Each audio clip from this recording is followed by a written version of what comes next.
Le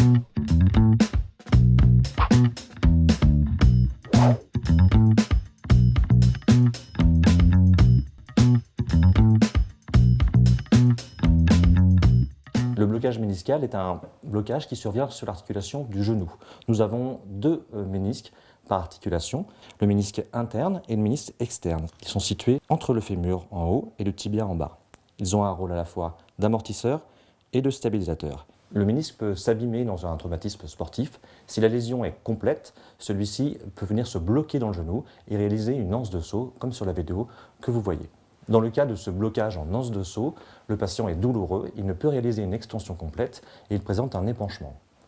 Il consulte en urgence et un examen complémentaire est nécessaire afin de préciser les lésions. Il s'agira d'une IRM. Il permettra d'évaluer la lésion méniscale et de rechercher des lésions associées qui vont modifier la prise en charge, notamment les lésions ligamentaires, comme celle du ligament croisé antérieur, et les lésions du cartilage. La lésion méniscale en anse de saut, avec un genou bloqué, est une urgence.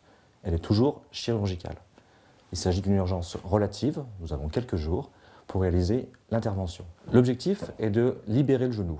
Quand cela est possible, il faut suturer le ménisque, il faut le réparer. L'intérêt est de pouvoir reprendre ses activités sportives et d'éviter le développement d'arthrose.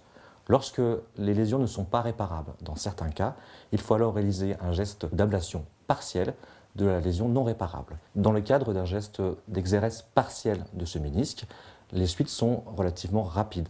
Le patient peut marcher directement, sans béquille ni attelle, et reprendre sa vie courante au bout de quelques jours. Les reprises sportives se font entre la 4e semaine et la 6e semaine pour une lésion d'un ménisque interne, et entre la 6e et la 8e pour une lésion d'un ménisque externe. Lorsqu'une suture méniscale est possible, les délais sont un peu rallongés. Il est souvent fréquent de proposer un appui partiel avec des béquilles pendant environ 1 mois et la reprise du sport à partir du 3e mois en fonction des lésions.